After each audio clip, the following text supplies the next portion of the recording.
Oui, bonjour, c'est Madame Dalal à l'appareil. J'ai une petite question à vous poser. Le jour où j'ai un petit accrochage avec ma voiture, je serai remboursée combien avec mon assurance auto? Oui, j'attends. N'attendez pas qu'il soit trop tard pour découvrir la base de votre indemnisation. AXA invente les barèmes sans surprise, grâce auxquels vous connaissez à l'avance et dès le départ la base de calcul sur laquelle vous serez indemnisé. AXA. Réinventons l'assurance et l'épargne. Bonjour et bienvenue dans le journal de l'économie de ce vendredi 14 juin sur Chouf TV.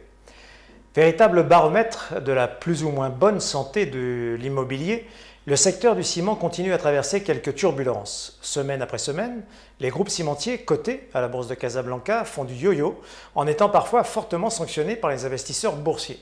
Nous sommes loin aujourd'hui des années bénies qui enregistraient entre 2006 et 2008 une croissance à deux chiffres à près de 11% l'an et une production de quelques 14 millions de tonnes par an. Le secteur affiche un tassement depuis 2009, une situation qui depuis n'a eu de cesse de se détériorer en raison notamment du repli des mises en chantier. Un repli qui est certes réel, mais le secteur a créé lui-même les conditions d'une déstabilisation du marché. Les trois principaux opérateurs, Lafarge, Ciment du Maroc et Holcim, ont lourdement investi ces toutes dernières années, soit en extension de leurs unités, soit en nouvelles capacités de production.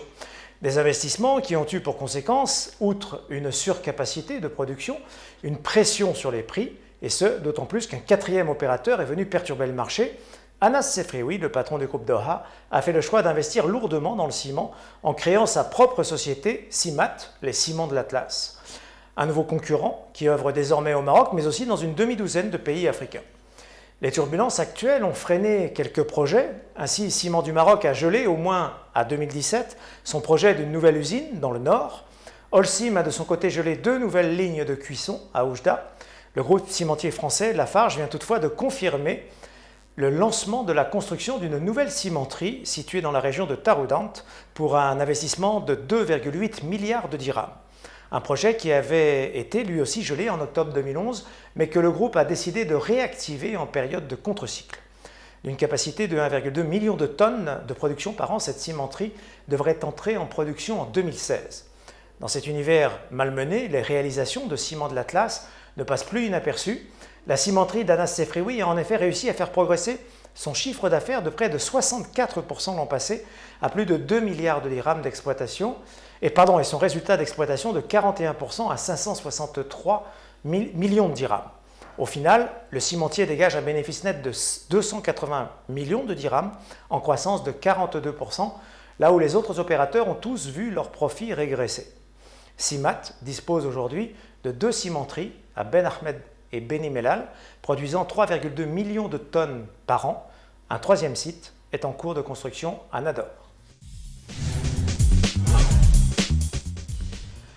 EADS Maroc contribuera au fuselage de l'A321. L'équipementier aéronautique EADS Sogerma a signé récemment avec Airbus Industrie un contrat pour la fabrication d'un tronçon du fuselage de l'A321. Le tronçon, situé en avant des ailes de l'appareil, est l'un des deux tronçons supplémentaires qui doit rallonger la version classique de l'A320 pour réaliser le futur A321. EADS Sogerma fera l'étude, l'industrialisation et la fabrication de ces tronçons, un contrat qui devrait s'étaler, selon son PDG, sur une dizaine d'années. La production de l'A321 débutera au premier semestre 2014 avec une cadence d'une douzaine d'exemplaires par mois. Dans le cadre de ce contrat, outre les emplois créés à Rochefort en France, une quinzaine d'emplois doivent être créés à Casablanca au sein de la filiale EADS Maroc Aviation qui réalisera donc une partie des éléments de structure. Chez Sogerma, qui emploie quelques 2000 personnes et qui a réalisé un chiffre d'affaires de 485 millions d'euros l'an passé, avec une croissance à deux chiffres, un plan d'embauche portant sur une centaine d'emplois chaque année doit permettre de monter en cadence avec le rythme de fabrication. BMCE Bank envisage une implantation aux États-Unis. Déjà présent en Europe et poursuivant son développement sur le continent africain, le groupe BMCE Bank envisage aujourd'hui de créer, après celui de Pékin, un bureau de représentation aux États-Unis. C'est du moins ce qu'a confié Mfadel El Alaisi, le directeur général délégué en charge de la banque de l'entreprise de BMCE Bank, à notre confrère Le Matin.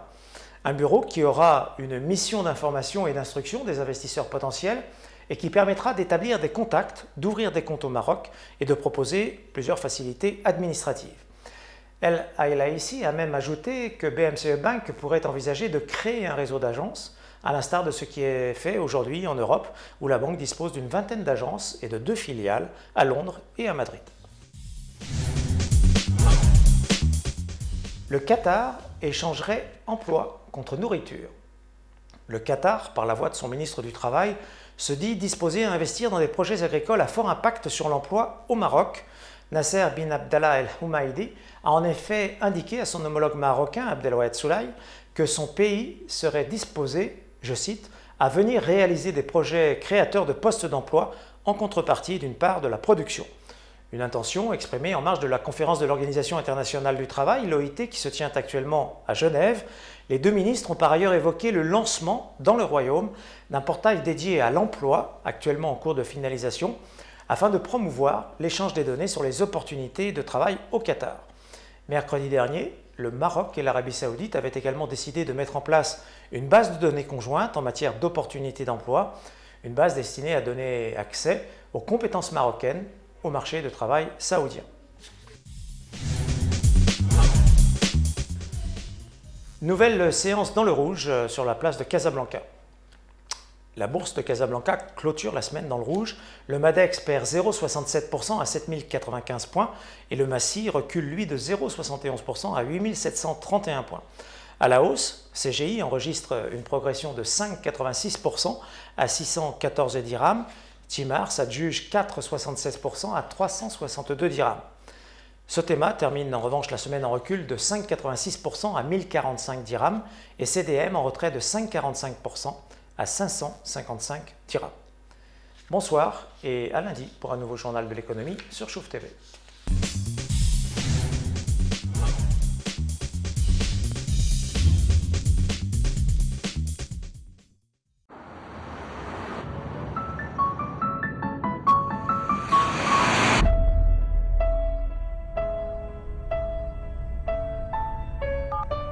Oui, bonjour, c'est Madame Dalal à l'appareil. J'ai une petite question à vous poser.